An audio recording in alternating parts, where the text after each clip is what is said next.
I went to exactly one party in my new, wealthy neighborhood. Then my neighbor Brenda sued me. In court, she held her bruised and battered daughter, Tiffany. She accused my son of rape. Mid-hearing, Tiffany tugged her collar down. Red marks circled her neck. He tried to rip my pants off. She sobbed. He tried to force himself on me. I fought back, so he beat me. He ruined my face. Outside the courthouse, protesters held up signs, calling my son a piece of trash, a spoiled rich kid. Online, a Photoshop memorial of me went viral. The caption read, "The unfit mother should die with her son." My company's stock plummeted. But I just sat there, stone-faced. I asked for my son Cooper. Toby brought in. The courtroom doors opened. Cooper walked in. Everyone froze. My new neighbor sued me. In court, she sobbed as she accused my son of raping her daughter. "Your son is a monster." Brenda shrieked at my expressionless face. "He just moved in and he beat my daughter Tiffany. He raped her." Miss Mitchell, Tiffany's lawyer, Gavin, glared at me. "Let's be clear. On the night of July 15th, did your son, or did he not, brutally assault my client?" I sat at the defendant's table. The wild accusation hung in the air. I said nothing.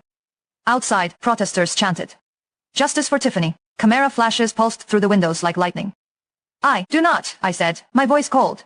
Gavin turned to the jury. His face was a mask of agony. "Ladies and gentlemen, she refuses to take any responsibility for her son's violent rampage." I glanced at the gallery. My new neighbors whispered. Their eyes dripped with disgust. Mrs. Patterson was shaking her head. The Johnsons turned their faces away completely. Just last week, these people were all smiles at the neighborhood barbecue. They couldn't wait to welcome a tech mogul to the block. When they heard I had a Sona bodybuilding champion, no less, they practically tripped over themselves. "He must be such a fine young man," they cooed. "You're so lucky." Now, they looked at me like I was garbage. The hypocrisy was thick enough to choke on. The memory of that afternoon hit me. A week ago, Brenda was standing on my front porch. "Harper, you need to get out here and deal with this." She was holding Tiffany in her arms. The girl was covered in bruises, looking like she'd just come from the emergency room. "Your bodybuilder son did this." Brenda's voice could shatter glass. Her scream shattered a rare moment of peace. I had just closed a major deal. My son never left the house. "Don't play dumb with me." Tiffany lifted her head weakly, tears in her eyes. "Last night, in the backyard. Cooper, he was terrifying. What exactly happened?" "He threw me on the ground and started tearing at my clothes. Trying to pull my pants down. Trying to force himself on me." Tiffany stammered, her whole body shaking. "I fought as hard as I could, so he started hitting me. My face, my body."